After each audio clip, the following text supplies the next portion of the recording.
Hey YouTube, everybody out there, cheers. Just having a cup of, what is this, hazelnut coffee. And of course, as soon as I shoot a video, neighborhood knows about it and starts doing the yard work. It never fails, never fails. I've been out here reading Monte Cristo for the last hour. Quiet as it can be, right? I said, well, let me have another cup of coffee and have a pipe and shoot the breeze with you guys. Yeah, so I picked these up. Now, the old site where I used to get the Cooper's kits from, they were, I don't know, the site's not working anymore, and it says don't trust it and all this stuff, so I don't know what's going on with it. I like that particular site because I gotta order the cans, and that's it, you know. But this new site, which is through Mr. Beer, now Mr. Beer is the one that gives you the little beer barrel, and it's for beginners. I mean, so is this, but anyway. I like the kits because they're quick and they're easy, right? I mean, we just did our porter. I wanted to try the Ruby Porter because Craig Tube just had done it and said how great it came out, and I've never had that one, so I wanted to give it a go. Of course, I've done the Dark Ale, but I've always doctored it. This time, I'm just going to do straight kit and I think Brew Enhancer 3 they have with this one.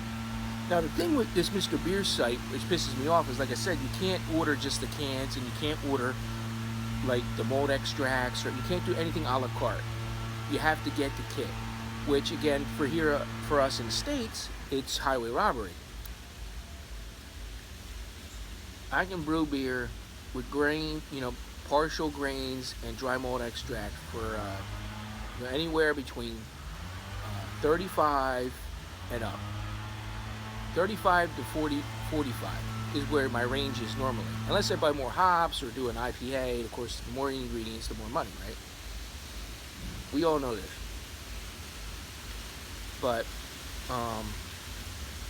for this particular kit, I mean, for the Devil's Half came with two or three dry malt extracts. I forget how many. So basically, you put the kit and then 3 dry malt extracts or 2 dry malt extracts, and you're done, right? So easy brewing, So it's getting into winter time. I don't really want to, necessarily have the time constraints. I could brew these, before I go to work and not have to worry about the messy cleanup. Just heat the water, and things like that, and go. So I love the convenience. So I guess I'm paying for the convenience of it, but I would like to have just bought the cans at a fraction of the cost, because I used to buy the cans for like $22 to $25 a pop. Now, for the kit, for the Ruby Porter, it was $60.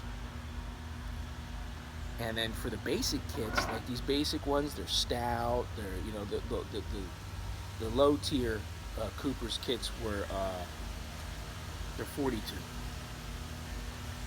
And of course, it comes with sanitizer, which I don't need, but whatever. It comes with sanitizer. It comes with the carbonation drops.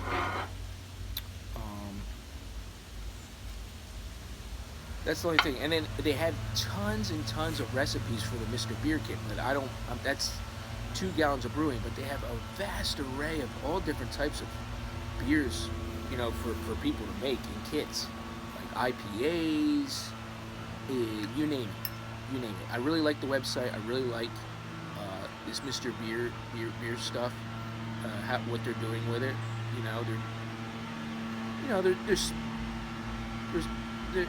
It's come up since when I first started brewing,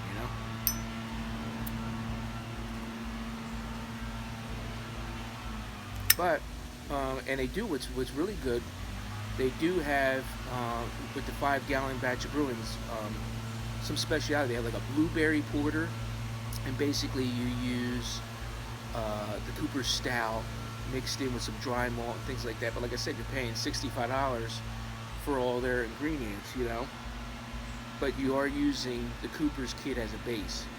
So it's basically what I normally do. I buy the base kit and then just doctor it up with some fresh grains and hops. So that's what they're doing on their website.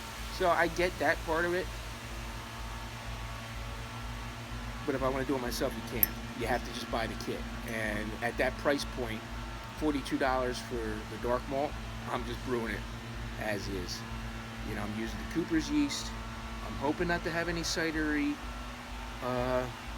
flavors, because that's the way it used to taste back in the day. Now I'm hearing through CraigTube that he believes that they've changed their yeast because he's been brewing with it and he hasn't had any issues. No, we'll give it a go.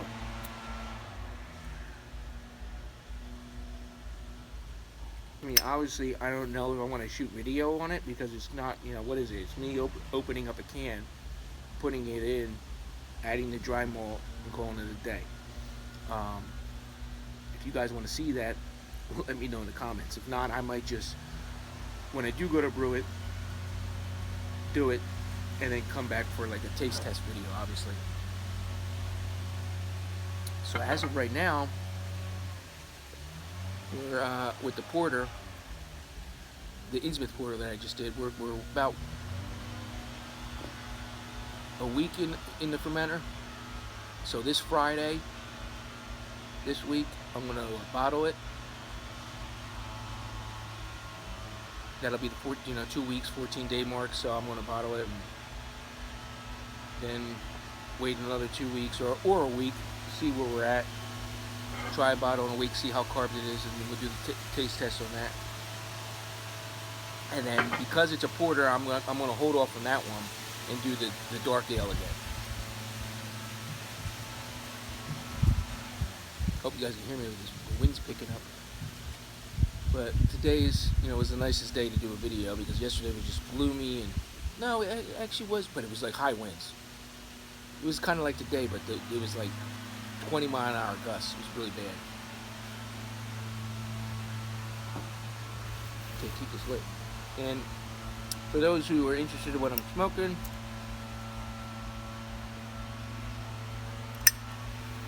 Peterson's Sherlock Holmes blend.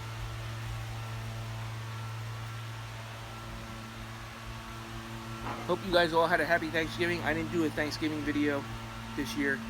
I was just too busy with the cooking and just wasn't, I didn't feel like it. Now tomorrow, I'm going to try going on a hike and have coffee in the woods before work.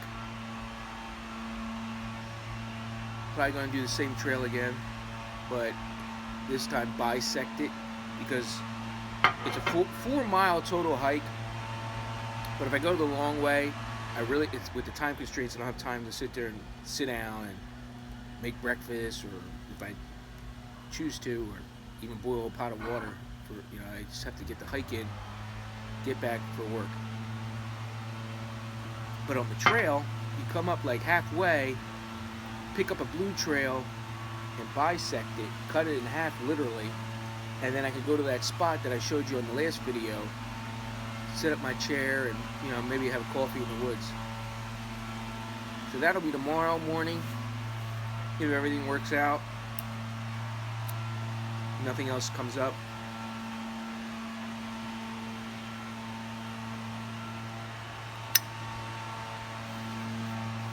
Normally I don't have to keep relighting this, but I don't know what's going on here.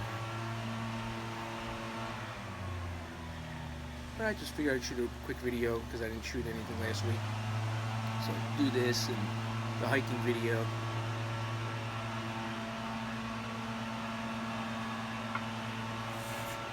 Hope everybody's well, getting ready for the holidays. I do have a pipe tobacco to review. I've been chooching on it a little bit.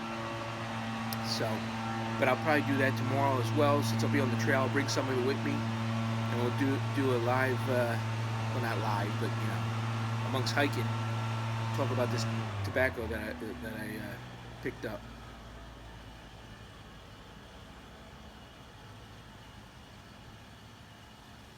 But yeah, I mean, I like, I see a lot of you guys are back to brewing some kits and stuff like that. I just like them because they're, reminds me of my old school, it's how you start it, And I mean, I think it makes pretty good beer. I never had trouble with these kits, but I've always doctored them. But I've doctored them when they haven't cost me that much. But I'm not going to doctor these when they're costing me, $10 or $15 more than what I do to do it from scratch. Obviously, but we'll see. The last time I did the dark ale, you can go search on that. I called it the Dark Lord Ale, but that was I put Victory malt in there, some more hops. I think I added some Fuggles or something. It came out to be a really big beer. It had a blue. I think I might have dumped it on top of some Nottingham yeast. I might have did a back-to-back brew, and I had in the video. You look back there, it had a blow-off tube. I had to hook up a blow-off tube. It was coming in out through the freaking top. It was really a big beer, biggest beer I've done in a while. And like I said, I think I got a lot of residual sugars from the steeping grains. So that's why I've never done this kit. I don't think I've ever, even when I first started brewing and got the Cooper's kits. The first beer I got was the Cooper's Lager, and I made it into a pumpkin ale. That was the first beer I ever made, was a pumpkin ale. So I've never really had to say, I can honestly say, tasted this type of beer. I mean, it's going to be low ABV, which is fine. I mean, it's going to be more sessionable. We'll just see. I mean, I could add some sugar to it, but that's just going to probably thin it out. I will brew it, obviously not to the 6 gallons. I'm going to brew it to 5, as I always do, and that'll give me a little bit more ABV. So say this is with a dark ale. Say that's 4.5%. I'll probably bump it up to 5, but by doing that, which is fine.